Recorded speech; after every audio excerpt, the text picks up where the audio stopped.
And when I think about my own life, and then I reflect on my parents' lives, like what brought us to this country, right? I was born in Singapore. My mother is Chinese, my father's Indian, and we end up in North Carolina when I'm 5 years old. Why?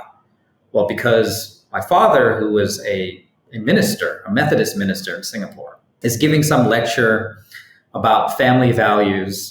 And it so happens that the vice provost of Duke University is in the audience, likes what my father has to say, has several meetings with him, and writes him an acceptance note to Duke University on hotel stationery, that sort of thing. Like that's insane. When you think about the pebble that you drop in a pond, that ripple effect is kind of immense, right? And it speaks to the power we have to change other people's lives in really profound ways. Welcome to Career Cheat Code. In this podcast, you'll hear how everyday people impact the world through their careers. Learn about their journey, career hacks, and obstacles along the way. Whether you're already having the impact you want or are searching for it, this is the podcast for you. All right. Jhaelen, welcome to Career Cheat Code. It's a real privilege to be here with you. And I know we've been trying to do this for quite some time, so it's absolutely delighted. Absolutely. But I think the timing has aligned perfectly. It's at the right time in both of these journeys. But let's dive right in, man. Let's tell the world what it is you do for a living. Sure. So I am the founder and CEO of Jhaelen Capital Projects. It's a strategy firm that is dedicated to and supports nonprofits, museums, primarily academic institutions, all of whom are embarking on their own transformative capital projects. And a capital project is a fancy term for design and construction of a building or buildings, essentially. Wow. And our job is to help those institutions raise money and align the sources and the uses of the funds in this era of severely limited capital. So it's a beast, but it's a lot of fun to do. That's awesome. How long have you been doing this? We launched this firm 9 months ago. Okay. 9 months ago. And now we are 2 offices. We have one in New York, one in Los Angeles, and there's about a dozen of us or so. Holy smokes. That's rapid growth. That's what people tell me. And I don't know. I no entire frame of reference. You hear stories of startups and you hear people raising tremendous funds and all of a sudden there are hundreds of people within 12 months or whatever. But I know as an outfit, that's just started. We've taken on no debt and we're working with great clients. I feel very blessed to be doing this. Yeah. Well, as someone who also launched his own company in 2025, it's still one Radhy operating in this organization. Actually, that's not true. I've had some people come in and do some part-time work. Nonetheless, we don't have that in different places. So I love to see the growth. I appreciate how rapid it is. Let's work backwards from there. Let's talk about why you launched this organization. It's a great question. I should have been prepared for it. I'm not prepared to answer the question because it's a potpourri of things. And I think, in no particular order, at some moment you say to yourself, I'd really love to try being the boss. Right? You have a sense of yourself. You start to develop a network. You have your own perspective and a set of values that are apparently useful to others and potentially, to institutions or whomever. It's a little bit of luck. You have folks who start calling you and say, hey, would you be interested in helping us? And you maybe have a day job like I did. And then you start to consider maybe this is the moment. I'm very lucky because I have an incredible partner in my wife, and she helped enable it too, right? I mean, there's all of these factors that come into play. And she says, okay, maybe this is the moment where you have to go try and do something yourself.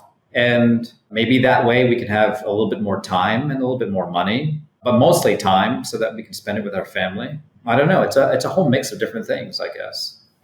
Okay. So what were you doing before you launched this company? So prior to this, I was the vice president of capital projects at the Metropolitan Museum of Art. And that role was essentially about overseeing the collection of architecture that we had at the museum. The Met is roughly 150 years old. It's been in Central Park for nearly 140 of those years.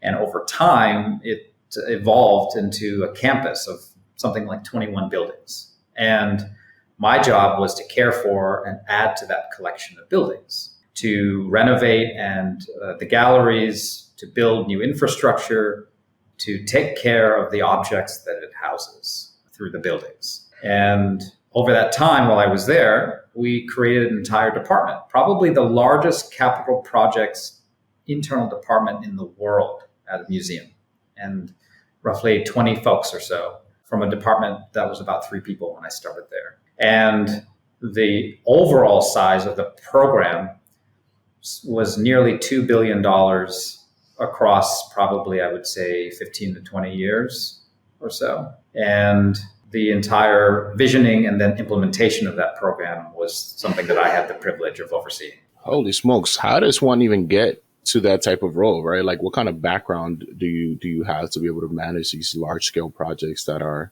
staples for New York City, right? Like, these are like the Met and the organizations that you've worked on and the projects that you've worked on, because I know some of your background. Like, these are places that people fly to New York City to see, right? Like, these are tourist attractions. These are fabrics of New York. These are some of the reasons why we appreciate the culture and the history that comes with New York City, right? Like, is this something that you've always wanted to get into, or like what brings you to like all of this? Wow, there's a lot of questions to unpack, and it's how do I do this in a way that's linear? It's hard because it's not linear, right? And the question of how I got there, the question of, how do you make a difference in a place like that once you get there? What's one's background? Did I aspire to go there in the first place? Did I have the Met ever in my sights? They're all really great questions. So before the Met, I was with you. This is how we met, at the city's Economic Development Corporation. And I don't know how you found it, but I often say it's still one of the most significant highlights of my career, to be a public servant. And the city's Economic Development Corporation, I don't know how you would describe it. I would say that it essentially wields real estate and the built environment for the benefit of our people. Absolutely. And it is essentially the public real estate development wing for the city of New York. Absolutely. And so, how we spent the money, what kinds of spaces we created, were all about 2 primary topics in my mind. And I love to hear what you think they were. But it was about climate resiliency, preparing us for the inevitable. And it was about socioeconomic equity through job creation, through how we spent, resources, and to create the kinds of spaces that maybe the private sector normally or usually wouldn't necessarily do because of short-term returns aren't there for it. Absolutely. And I think you and I had very different roles at a place like Economic Development Corporation. We'll get back to the work that you were doing under the bank.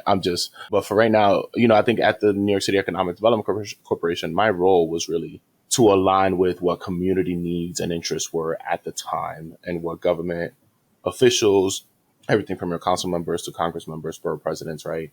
Kind of what they saw, and marry that with the visions of both the administration and EDC at the time, right? Yeah. Where like folks at EDC have full-time jobs to think about what the resiliency of New York City is going to look like in 30, 40, 50 years, and how to bring business attraction in a way that makes sense and is equitable and all the things. There are folks on the ground that are like, well, what does that mean for me today? And how is that going to impact my children, right? So like, I think some of my job was to bring all that together and help people talk to each other and work together. And you and I really had some of that good synergy of how this works together well when we did some work over in Sunset Park, when you can have a vision for a thing, have partners that are all coming to the table, and then invite community voices as well to be part of the process. I think we did that really well in some of the work over at Sunset Park, specifically as we think about First Terminal. Yeah, no, of the community, for the community. I love this idea that, a robust middle class is required or necessary for a functional democracy. And a robust middle class is one dedicated to making things, is getting compensated fairly for that. And that you need a large, robust middle class where everybody feels there's a way forward for themselves and their children in order to maintain the vitality and the endurance of a democracy, in order to challenge the natural tendencies we have to get tribal, right? And so this related to the Met, I was really happy at the EDC because we had a really wonderful balance to quality of life and we were making a difference for people. And I got a random call from a headhunter that was like, hey, we think you might be a really great fit for the Met. And till today, my wife and I laugh about this because I said no. And in retrospect, when I tell people that, they go, are you crazy? This is the Metropolitan Museum of Art. It's the #1 museum in the country. It's one of the largest museums in the world. The collection spans 2 million objects and is a flagship of our cultural understanding of humanity, and represents a certain set of values, not just of New York and the country, but of who we are as a species. And I said, no, I'm cool because I'm on the front lines of engaging the most critical issues of our time. And that's what I wanted. I wanted to alter the conversation around the dining room table with my kids. And there I was finally able to talk about issues of climate change and issues of equity and manufacturing and jobs and wages and so forth. And what happened is, the headhunter called back and said, hey, listen, and now I understand they probably, thought, who says no to the Met? And they said, just come and meet the CEO of the museum, Dan Weiss. Just have one conversation with him. And then you can decide, this is not the right fit for you. Okay, that's cool. So I said, all right, sure, I'll do that. And this gets back to an early conversation you and I were having about these moments in one's trajectory, which is nonlinear, where you might have the opportunity to meet somebody or a champion, somebody who's going to make you better, right? You want to be surrounded by people. One of the questions I like to ask myself or others who are thinking about a pivot in their career is, well, who do you imagine being surrounded by? Less what you're doing, but who are the people you're going to be with? And I met Dan, and I have to be honest, I did a little bit of research on him prior. He was a 2-time president of several universities, written many books. I read one of his books before I got on the call with him. And I listened to his interviews, and I resonated with his vocabulary, his lexicon, his values. I said, I think this is somebody who can make me better. And I got on the call with him, and he and I now joke about it, but within minutes, we had already made the decision about one another, that he was somebody I wanted to work with and vice versa. And I was given an hour for this interview, and it was done in, 27 minutes. And I got a call from the headhunter, and he goes, when you have an hour with the CEO of the Met, you take the hour. And he says, but for whatever reason, it seemed to work for the both of you because he's thrilled and you're thrilled. So that's the primary reason why I actually went to the Met, was not because of the institution alone, but was because I said, this is somebody who can make me better. And I began to recognize that the Met as a platform actually had a farther reach than the EDC did. So the things that you and I were doing constantly, privileging socioeconomic equity, bringing new voices to the table, supporting small businesses, we were doing that all the time. But after I started doing that at the Met, all of a sudden it would appear in the New York Times. It was a huge megaphone, a big platform for a set of values that I thought were really critical for us to navigate for our children. That's so interesting, right? Because you would imagine geographically, the New York City Economic Development Corporation covers every corner of New York City. There's probably more of a spotlight, megaphone, all those things, right? And the resources of the city. But when you look at a place like the Met, I think it's part of it is just that globally renowned brand that's attached to it. And the fact that it's not government owned, right? So it's not a government entity that basically should be doing the right things. It is a private or a nonprofit organization that is doing it because it is the right thing to do in those ways. Yeah, totally. Exactly. And I think that, I had started to hone a perspective about what was important to me and where I could find my place in the world. And it goes back to those two issues again around climate change and equity and this idea of usefulness. And I asked myself the question, well, in what ways is a museum useful? in this current moment. Because traditionally, museums, their role is two things. It's to care for the collection that they're housing, right? The history of humanity told through the things that we make. And it's the display of those things for education purposes. But the question for that institution, for museums, and actually more broadly for institutions generally is that enough today, given everything that we're facing? And my answer is actually no, it's not. So what is it about what I do through design and construction that could help the museum participate in those conversations to be useful? And that's how that capital program developed at the Met and its particular perspective, right? To bring new artists. I call them artists, but they're architects. My job is to curate the list of architects who would engage our projects and lead them. Not the typical folks who come from different backgrounds, different stories, folks who normally would never be looked at for a commission at a museum such as the Metropolitan Museum of Art. And then to show that a museum like that could make bold choices and then sustain them and support those decisions, it became a roadmap for other institutions seeking to be bold also and to address those particular issues. And that's how it spiraled eventually into the start of Jhaelen Capital Projects. Wow. Tell me more about, in your time at the Met, was there a specific project that you were part of that, you were really proud you were able to get off the ground or get through the finish line while you were there? And what was your role in that? Yeah, it's a great question. I mean, they're all, across the $2 billion program, we were going to alter nearly a quarter of the museum's spaces. And if you think about it, the museum is 2 million square feet. It's the size of the Empire State Building, for example. Only half of BAT, Brooklyn Army Terminal, which is close to 4 million, but it's still really large. And I mentioned the Brooklyn Army Terminal for your listeners because it's something that Radhy and I worked on together, that you and I engaged on. It required a community of architects and artisans to engage the work. In other words, it wasn't just one architect. There were a dozen projects that were needed to be done. Because in truth, it's a campus. It's like a university or college. It's just that it's not spread out with a bunch of open space between the buildings. All the buildings are crammed together. But could you imagine you're a campus of 21 buildings? If you were to put the Met and rank it against the other universities and college in New York, it's something like the 7th largest or something in New York. And so there's a tremendous amount of work. And we had to catch up, especially because of the way in which the climate has been changing too. The assault on our buildings is significantly different now than even 5 years ago, meaning the intensity of the rainfall and so forth, the swings in temperature are significant, putting a huge stress on our infrastructure. So we had to move faster.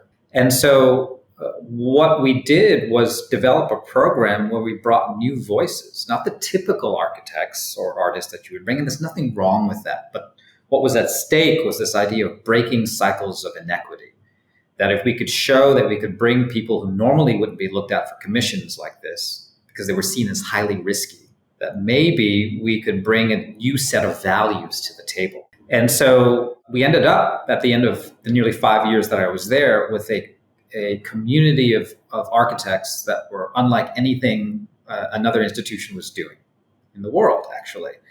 We had Frida Escobedo, who at the time being commissioned for the Tang Wing, 130,000 square feet or so, and nearly $500 million, was 43 years old, perhaps, around that. She was in her low 40s. Nader Tarani for another project, the ancient West Asian and Cyprus galleries, someone who had traditionally not done a project within an institution like that. We had Nathan, Rich, and Miriam Peterson as well, another younger firm that brought a different perspective to the galleries, and so forth. So that was extremely exciting to be able to work within the institution with the curators, with the administrative staff, with the board to articulate a vision and to say, this is the way in which cultural institutions need to go, and we should lead, not follow. Wow. And then your role there, just to make sure I'm clear, as the VP of Capital Projects, is to both help shape what that vision could be, think about who who should be commissioned to be part of this, right? And Yep. and then manage that process and that project going forward. Correct. Exactly. So our job is everything from determining what the projects even are or should be, sequencing them so that they minimize disruption to the institution, but also acknowledge the priorities. Sometimes it's about visitor experience. Sometimes it's about infrastructure and energy and so forth. Sometimes it's about the galleries. It's then determining, what is the cost of those projects? And then it's who is the team? And then it's managing that spend all the way through to the moment the galleries or whatever it is you're working on is done and open to the public. It's a lot of responsibility, but that makes sense because you're, as the in-house person, you're basically overseeing the process and bringing in the right partners to then push things through. That makes all the sense in the world. As someone that maybe one of our listeners is like, well, what are you doing there? What is your, like, well, how does this all come together? Let me ask you a question, Jhaelen. Is like a VP of capital projects or managing capital projects, is this what you always wanted to do for a living? Yeah. Wow. Good question. No, or rather I didn't know this was an option. And I suppose this is the opportunity to tell the story of, being educated as an architect. And I went to a vocational high school, and that's when I got first exposed to architecture. And because we were drafting already, right? We were juniors and seniors in high school. We were being taught the automotive trades, culinary arts, construction, because the expectation in this community that I grew up in, and there's such tremendous virtue in this, is that many of us would go back into the community in the trades, that not all of us were meant necessarily for higher education. And that actually is okay, especially if we compensate our trades and our artisans the way they should be. It's an incredible, viable, wonderful way of life. But I did go on to higher education, and I applied to be an architect, to architecture programs. So I went to Berkeley, did that as undergrad, didn't know what to do with myself, applied to grad school, got to Harvard, went there, graduated, did my first sort of internship and realized I didn't want to be an architect. Imagine going through 8 years of schooling and then coming to that realization that I didn't want to draw in front of a computer or on a computer. And I don't know if I could have done anything differently to have come to a different conclusion. And I don't know that I needed to, given where I've ended up. It's okay. And only now can I say with some reflection, I didn't want to be practicing as an architect in that way. But it didn't mean that I didn't love architecture and didn't want to advocate for it.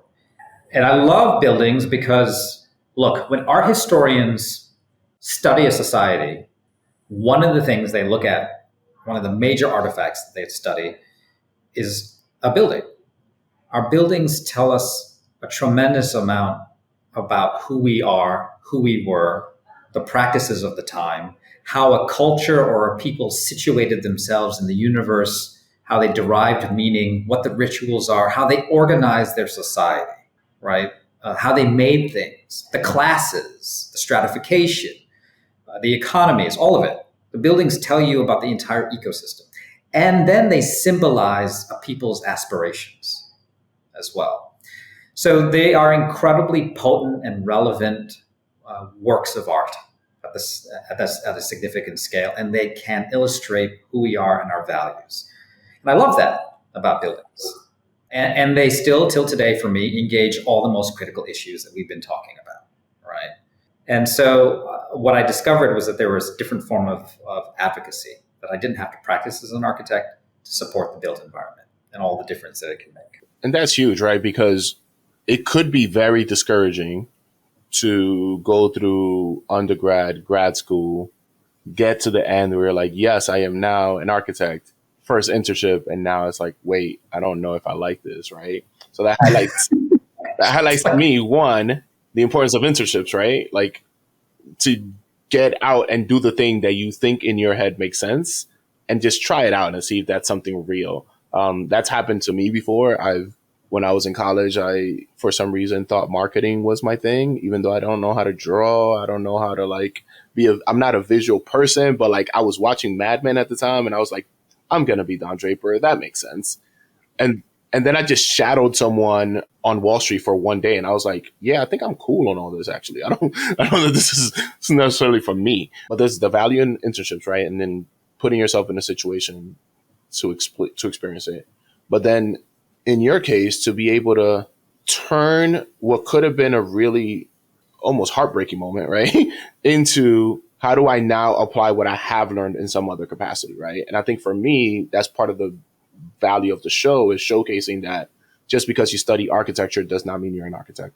Just because you study accounting does not mean you have to be an accountant. You can put these skill sets to use in so many different ways, right? How did you go from that moment to then kind of realizing how else you can apply these skill sets, but not directly be an architect? Yeah, right. That's the right question, I think. And look, I can only answer this now in the way that I've been answering it because of reflection. And it's been over 20 years since that moment for me. As if this has been, and we've talked about this, a straight trajectory, but it hasn't been. And it's only been recently that I've even settled into this idea of what I'm doing. And so the question of, well, how did I get there? I've been reflecting on this a bit. There's this one narrative that folks always tell where, they willed it, they worked really hard, there's genius, even if they don't say it's genius, But I think there's some real merit and virtue to talk about it relative to the kindness of others, actually. Some people call it luck. Some people say it's about being in the right place in the right time. But there's a profound power in this idea that you can alter and change another person's life, and you don't know how that happens or takes shape yet. And when I think about my own life, and then I reflect on my parents' lives, what brought us to this country, right? I was born in Singapore. My mother is Chinese, my father's Indian, and we end up in North Carolina when I'm 5 years old. Why? Well, because my father, who was a minister, a Methodist minister in Singapore, is giving some lecture about family values. And it so happens that the vice provost of Duke University is in the audience, likes what my father has to say, has several meetings with him, and writes him an acceptance note to Duke University on hotel stationery, that sort of thing.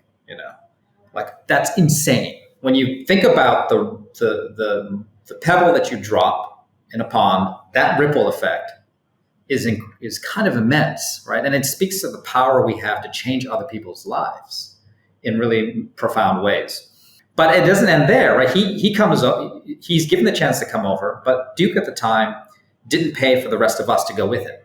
And this tragic story of a mother and father loses their young son, their young child, and they wanted to bury him, but no Christian minister would bury their child because the child wasn't baptized.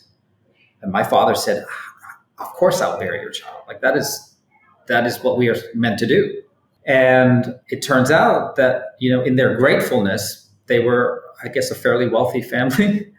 And when they found out that his kids, myself, my brother, I think even my mom, were not traveling with my father to America, he paid for our flights to come over. Right? And then you start to understand, your role relative to others. Where am I going with this? This has a point. I realize I don't want to be an architect. I'm not sure how. And I remember talking to my wife, Juliet, one day. I was picking up the phone with her. I was going, I don't want this. This is not what I expected. And a week later or so, for some reason, I get on the phone with this gentleman named Mike Rogers. And he's a vice president of sales at this company that's manufacturing houses in Massachusetts. And he just says, how's your weekend? I'm like, who asks you how your weekend is? You know what I mean? Like, I don't know you. But okay, I'm going to go on this journey with you. And within minutes, he was able to get my story, and this is an interesting skill that some people have.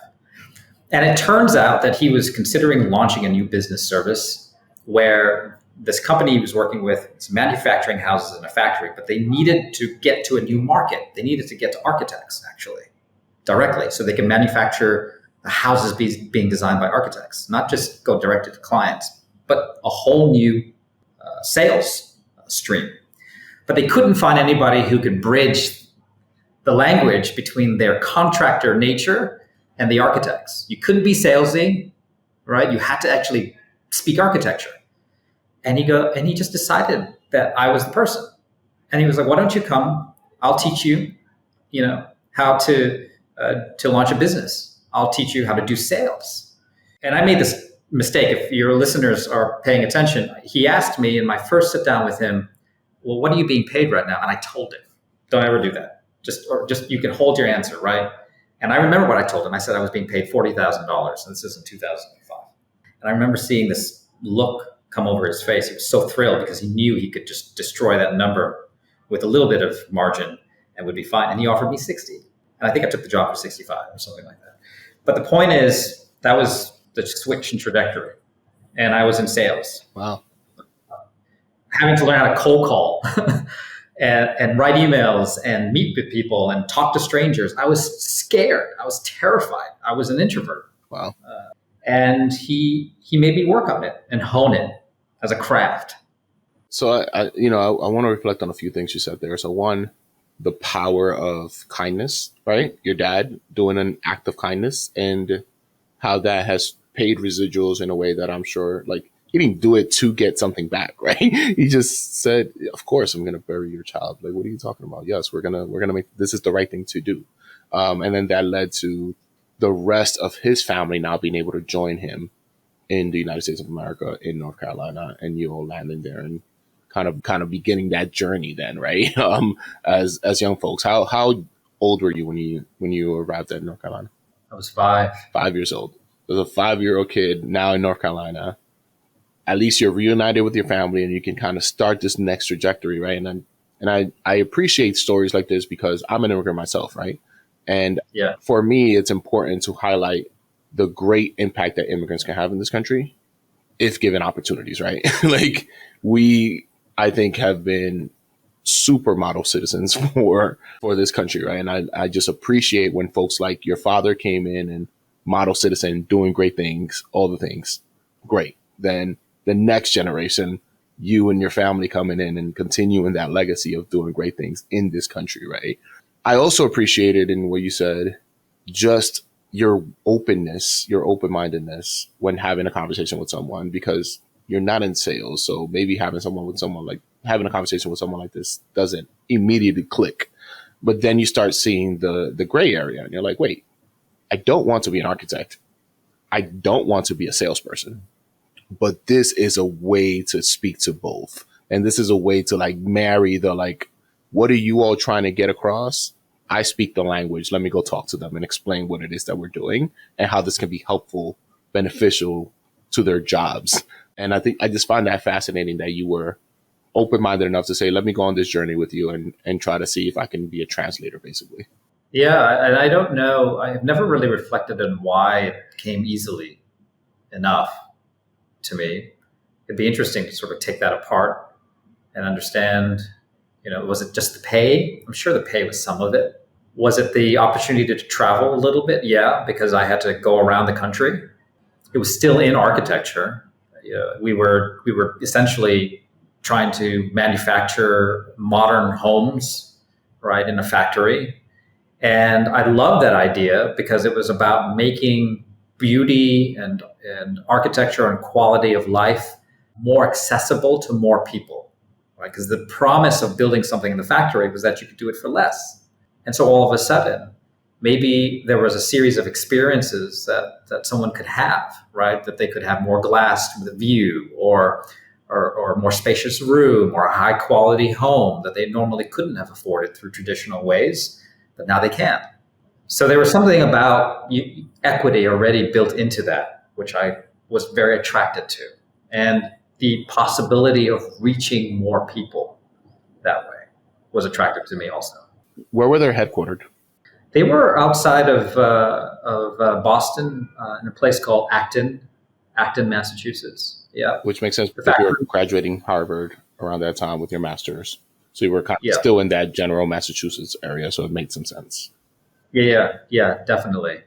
There's a whole other story of how I was supposed to, Juliet and I were thinking about headed down to New York together to find jobs. And this is another lesson in negotiation because, when I asked for a little bit more money, and it seemed like a lot to me at the time, I asked for, $5,000 more. And Mike said, well, if I say yes, will you accept the job? And I panicked and I said, yes. And then, I told Juliet, and understandably, she was so livid with me because she was like, I thought we were supposed to be going to New York together. Wow. And there's a lesson there, first of all, it's not set in stone. Second, go talk to your partner. It's like all these rookie mistakes. Absolutely. But, anyways, here we are 20 years later, with 2 kids. So how long did you stay in that role for? that's a great, so 3 years. And what happens is that in 2008, the market crashes, right? And I knew that the writing was on the wall. So I went looking for another job, and I was applying, and I ended up interviewing at Diller, Scofidio and Renfro. And Diller, Scofidio and Renfro is, I would say, one of the preeminent firms here in this country, and one of our exports as well, meaning that they have a reputation that transcends the boundaries of the United States. They're doing cultural work in Europe as well. They did the High Line, Lincoln Center, the expansion of the Museum of Modern Art, and I joined them as their Director of Business Development. And I don't tell folks that story often because for a long time I was a little bit embarrassed because in architecture, sales is a no word. You don't talk about sales because it seems inauthentic. But that's what it is, essentially. It's a sales position. But I think that Liz hired me in part, and I should ask her, Liz Diller, the partner, because, again, I bridged languages. She knew that I was trained as an architect, that I understood their lexicon, and that I had the capacity, potentially, she didn't know for sure, to reach other people and articulate the value of the firm in extroverted ways. And that's what I did. And I got lucky. Again, it's luck, because I joined them before the High Line had opened, before Lincoln Center had opened. And so we were only 20 people. And by the time I left, almost 10 years later, we were nearly 120 people. So I rode the rocket ship.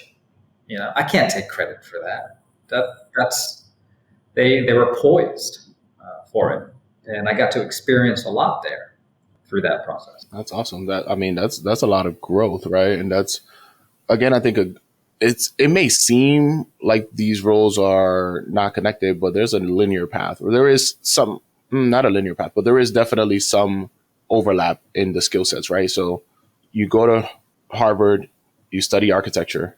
Now you're able to bridge the knowledge gap and the conversations between sales folks and the work that organization is doing and architects. Now you're basically hired to do that within an architectural firm, right, in a different context, but still being able to, speak common language and architecture to folks in a way that you appreciate architecture, in a way that you appreciate the skill sets that come with it.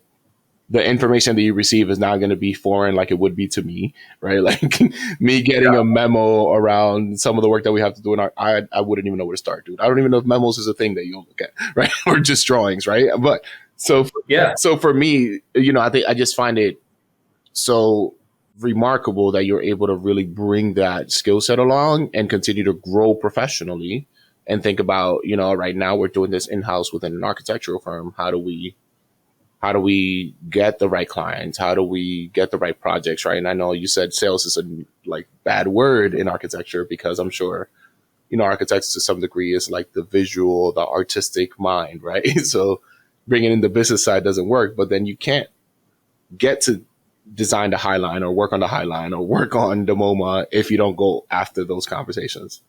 So there's a lot of value in that and the projects that come after that. Entirely. I mean, you need a whole apparatus in place in order to feed the families you're now employing. And it's not automatic. And there's tremendous competition out there. And the world is large, and you have to share your story with others.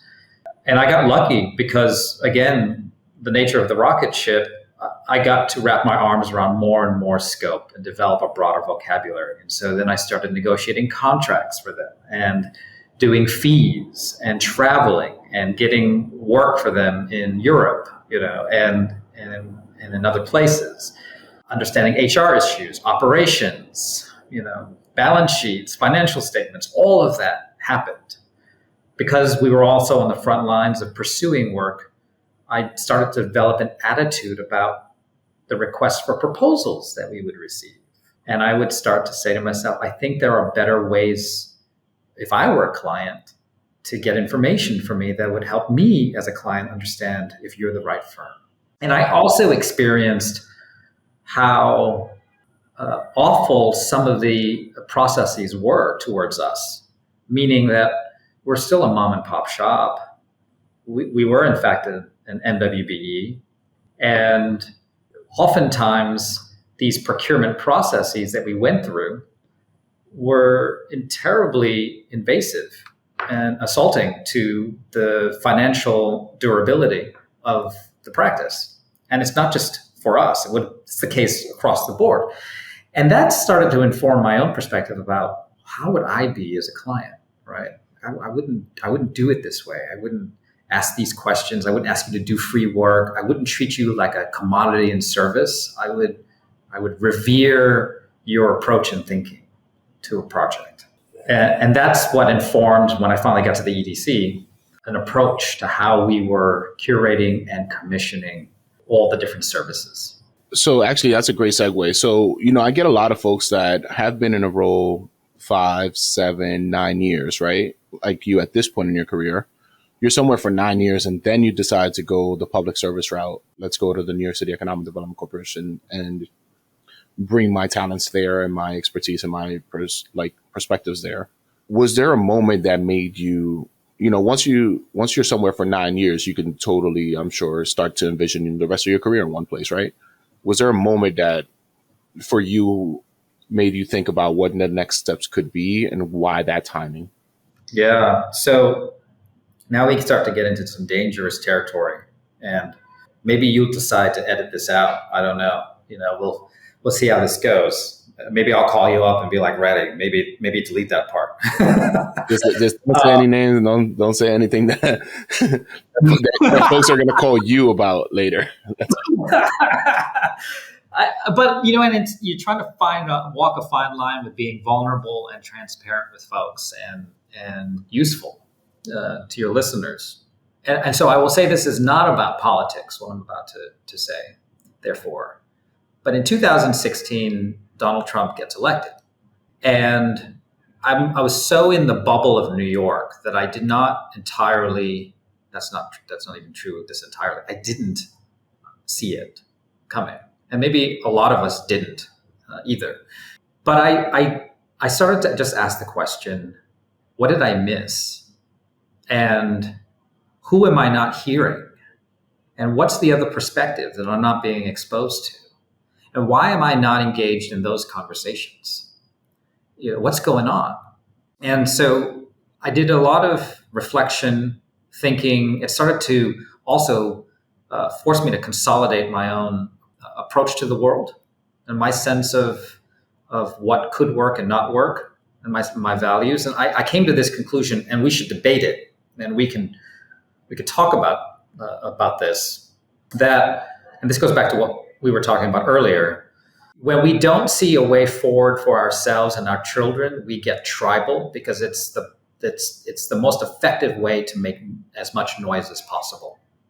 And someone once said this to me, and I don't know if this is true, but it's an attractive idea because it helps me explain certain things.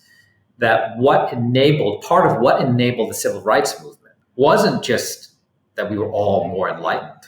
It's that actually there was more to go around. And it's not to say that it wasn't without severe struggle to get to that moment either. But we got through a certain place. Ultimately, one argument is because there's a sense that there was enough to go around. And that when resources are constrained so severely, it gets harder to be generous when it comes to the rights of others that you don't see in your tribe.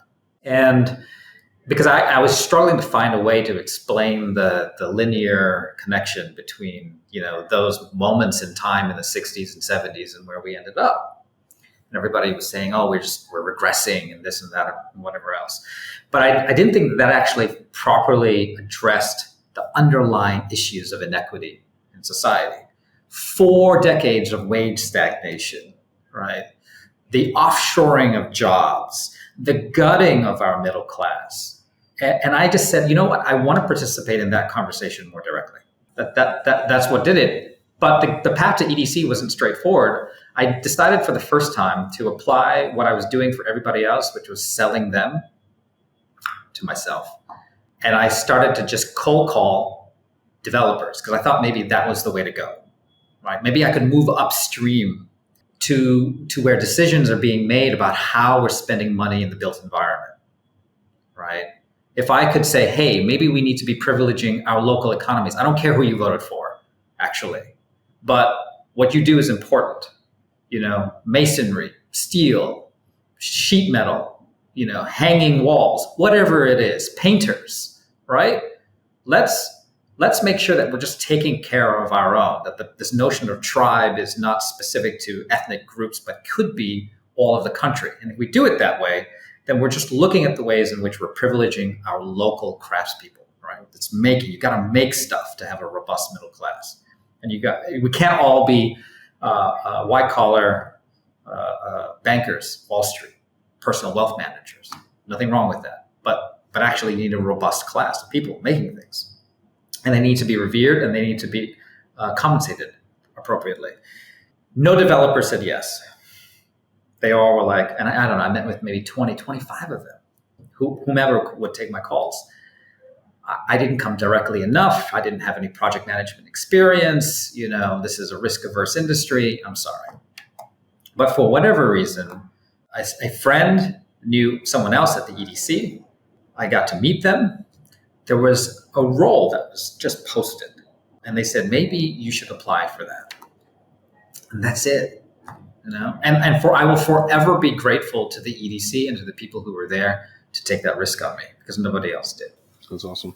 I think, I think that's one of those moments, right? Where like once 2016 happens and you're in your field for, over 10 years at that point, it's just an inflection point of like, oh, how do I listen differently? What am I missing? How do I be part of this conversation? What is happening in government? Maybe not at the federal level, but what's happening in your city where I live and where I'm, building my family and all the things. How do I just participate more in that? So I appreciate you kind of leaning in that way. And you showed up at EDC, bringing all those talents, bringing all those perspectives, right? And really as a true partner and working for New Yorkers and with New Yorkers there. So, I definitely echo your gratitude for EDC. I think I've learned so much there. And the people there are just freaking brilliant, honestly.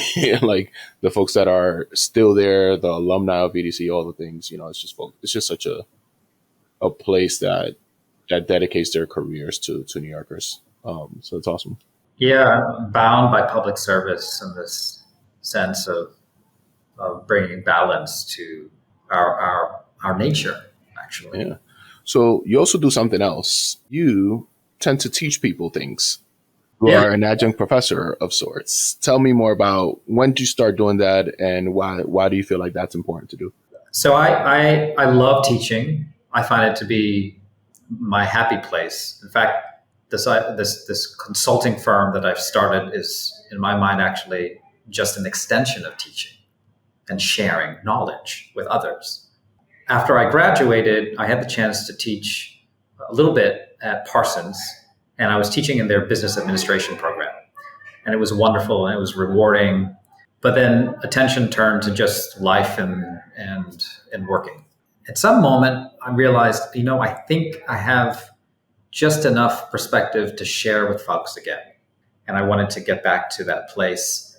And again, had the real luck, the kindness of others, the belief from others, and the opportunity, therefore. And so simultaneously, I was given the chance to teach at both the Cooper Union and at Harvard. And the course is on the history and future of the art museum.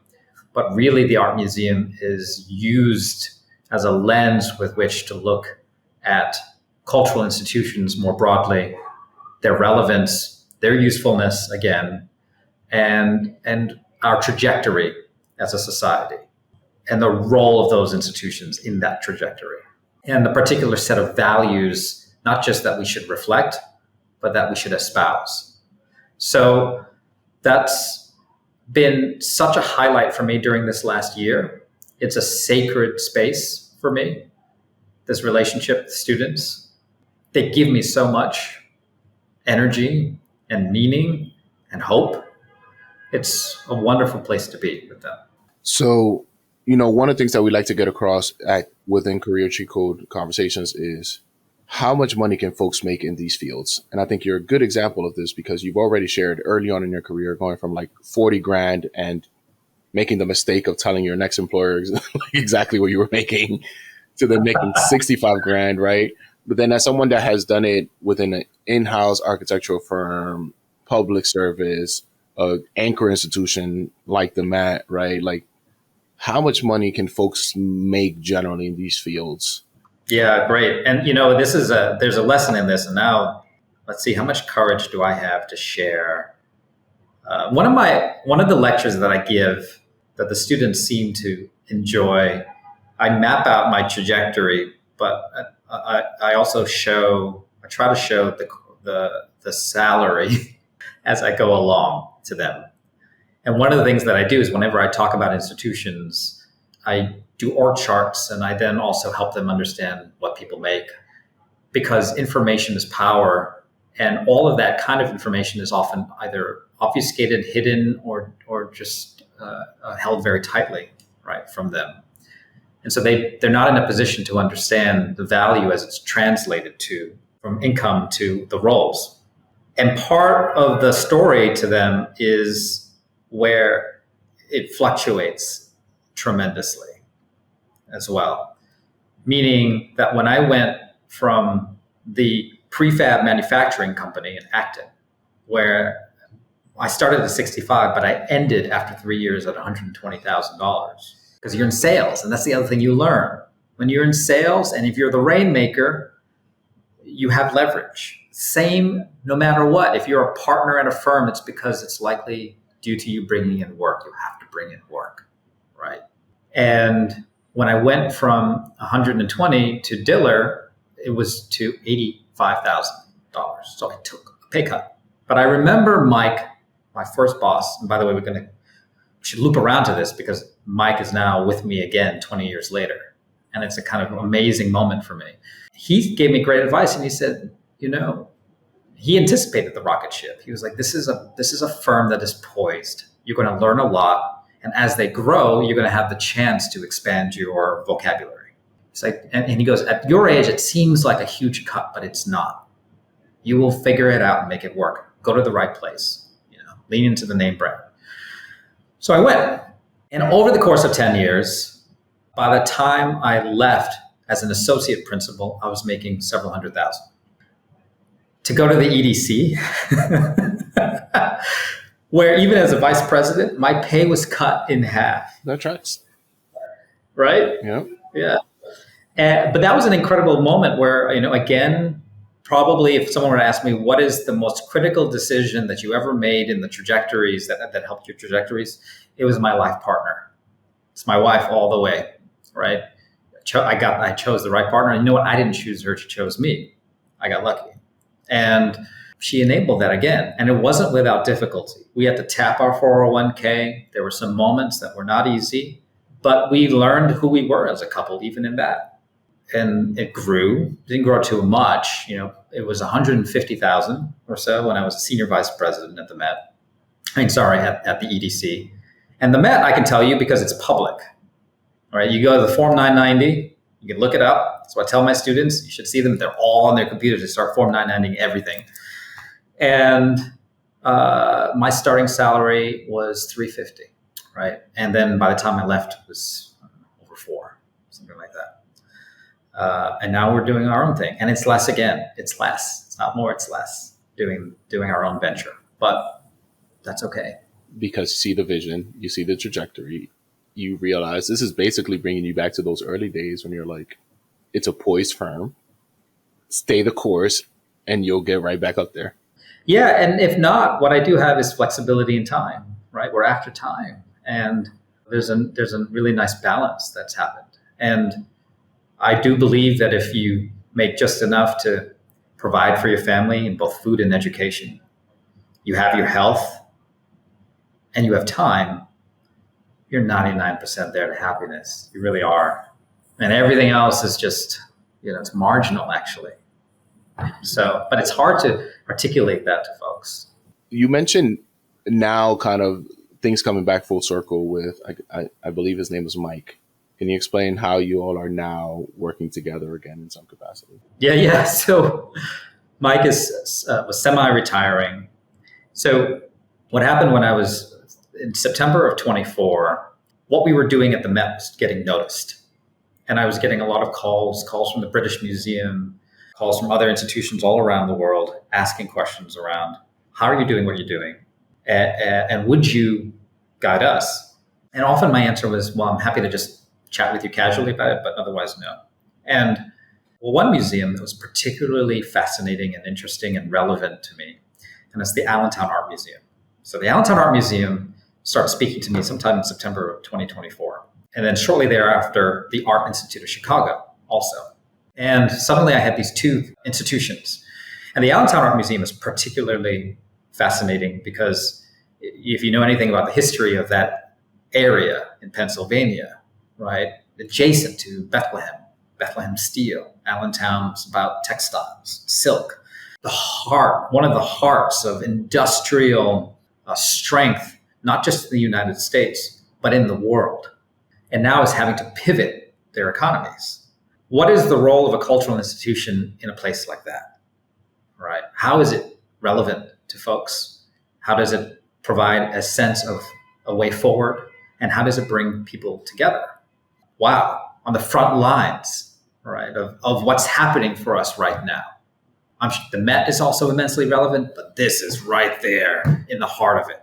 And the architecture firm brought me into it and said, we think you could be really helpful to them. And that's how the conversation started. Where am I going with this? It started to snowball, right? And I said, I think I make a go at this. I decided to make a go at it. And then shortly thereafter, I end up speaking to the Boys and Girls Club in Queens. And they're embarking on the largest Boys and Girls Club in the country. And then shortly thereafter, there's work that starts happening in Los Angeles. And it's just the network that's happened over time. And when people found out that I was leaving and I was doing this, I started getting calls. It started to grow. And I stay in touch with Mike. And I talked to Mike, and I said to Mike, I think there's something here, man. I think it's growing. And he had just sold his last company and was kind of ready to chill out. He calls me up the next day and he goes, I think I want to be a part of this. I think I can help you. And we decided to do that journey together. So now all of a sudden I have a mentor, my mentor from 20 years ago. He's still, to me, very important and a mentor, but it's fascinating that technically he's working for me. I don't see it that way. He doesn't see it that way, right? It's more that he's in my life again, which is really great. And in fact, the people in the company are comprised of folks from my life in various different parts. They're all being assembled and brought together. And I tell you, one of the most incredible blessings of all of this is that I get to have a say. I get to curate that community of people who I adore and care for greatly. And I'm just surrounded by them. And so life is rich.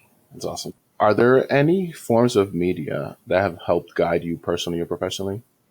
This can be books, podcasts, subscriptions, whatever you deem appropriate that you think some of our listeners should try to check out. Man, that's a tough question, because a lot of the media that I engage now is to help me relax and distract me. Which is fine. If it's helpful in that way, that's fine too. If it brings you that peace, if it's a book, a novel, a podcast, or whatever that has actually helped you disconnect, that maybe would help others, or TV show, whatever that is.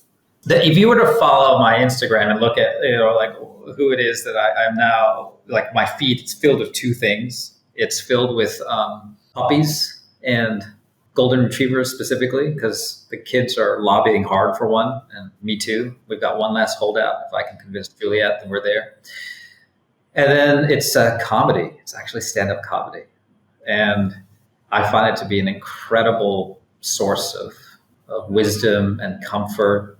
There's implicit, criticism of the boundaries and the fringes. It's a platform for social commentary, reflection, but in some ways, in a very accessible manner.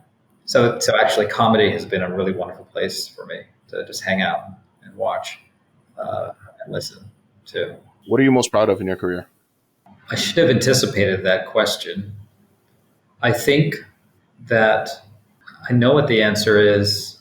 I wonder if I can articulate it correctly.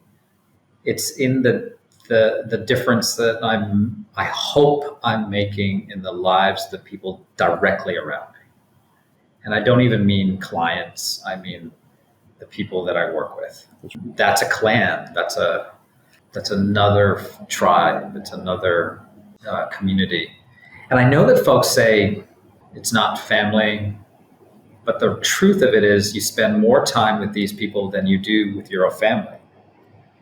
And the same tenets that are required for a functional relationship with your partner apply to your relationships to the people you work with. That's right. Because you want to get to that place of easy communication, vulnerability, transparency. You have to build trust so that you can get to that place to really engage and solve problems quickly.